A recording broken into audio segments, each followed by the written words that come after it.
పాలేరు ఉప ఎన్నిక ప్రచారం హోరాహోరీగా సాగుతోంది. అధికార విపక్షాలు నువ్వానేనా అన్నట్టు పోరాడుతున్నాయి. 1,00,000 మెజారిటీ వస్తుందని టీఆర్ఎస్ అంటూ ఉంటే సానుభూతే గెలిపిస్తుందని కాంగ్రెస్ చెబుతోంది. నేతల మధ్య మాటల తూటాలు పేలుతున్నాయి. ఉప ఎన్నికకు సమయం సమీపిస్తుండటంతో అధికార విపక్షాలు పాలేరులో జోరుగా ప్రచారం చేస్తున్నాయి. ప్రచారానికి కూడా ఇంకో 2 రోజులు మాత్రమే మిగిలి ఉండటంతో అభ్యర్థులు పార్టీలు తమ వ్యూహాలకు పదును పెడుతున్నాయి. ఓవైపు ప్రచారంలో దూసుకెళ్తూనే మరోవైపు గ్రామాల్లో ఇతర పార్టీల నేతలను తమ పార్టీలోకి ఆహ్వానిస్తోంది టీఆర్ఎస్ అభ్యర్థి తుమ్మల నాగేశ్వరరావుకు మద్దతుగా అగ్రనేతలు ప్రచారం చేస్తున్నారు. మంత్రి కేటీఆర్ ఇంటింటికి తిరుగుతూ ఓట్లు అడుగుతున్నారు.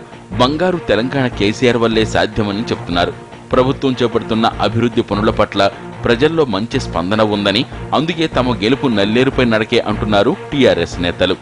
భక్త రామదాస్ ప్రాజెక్టుకి శంకుస్థాపన చేయడమే కాకుండా ఈ సంవత్సరమే మీ చెరువుకు నీళ్లు వచ్చే ఏర్పాటు చేస్తానని చెప్పి కూడా ఈ సందర్భంగా మనవి చేస్తున్నాం. మీ రుణం మీ జన్మలో తీర్చుకోలేమో, తప్పకుండా మీరు కోరుకున్నటువంటి పనులు చేస్తానని చెప్పి కూడా మీకు ఈ సందర్భంగా మనవి చేస్తున్నాం. గతంలో రూపాయి కిలో బియ్యం మనిషికి 4 కిలోలు, ఇంటికి 20 కిలోలు మాత్రమే అని కాంగ్రెస్ ప్రభుత్వం సీలింగ్ పెడితే ఆ సీలింగ్ ఎత్తేసి రూపాయి కిలో బియ్యం అట్లే ఉంచి మనిషికి 6 కిలోలు చేసి ఇంట్లో ఎంతమంది ఉంటే 10 మంది ఉంటే 16లో 60 కిలోలు ఇస్తున్న మనసున్న ముఖ్యమంత్రి కేసీఆర్ గారని చెప్పి నేను గుర్తు చేస్తా ఉన్నా. అటు కాంగ్రెస్ నేతలు కూడా గెలుపును ప్రతిష్టాత్మకంగా తీసుకుని ప్రచారం చేస్తున్నారు. కాంగ్రెస్ ఏం చేయలేదన్న ప్రచారాన్ని తిప్పికొడుతున్నారు. ఆకాశమే అద్దుగా హామీలిచ్చి అన్నీ మర్చిపోయి ఈరోజు బంగారు తెలంగాణ సినిమా బాహుబలి శ్రీమంతుడు టైంలో చూపిస్తూ ప్రజలు తాగునీరుకి సాగునీరుకి ఇబ్బంది పడుతూ ఆత్మహత్యలు చేసుకుంటున్న ఈ తెలంగాణలో పట్టి పట్టనట్టు, చూసి చూడనట్టు, చెవులుండి విననట్టు, కళ్ళుండి చూడనట్టు నటిస్తూ అధికార అహంకారంతో మేము ఏది చేసినా నడుస్తుందని చెప్తే ఇప్పుడే సోదరుడు చెప్పిండు, రాజ్యాంగం అనేది ఉంది.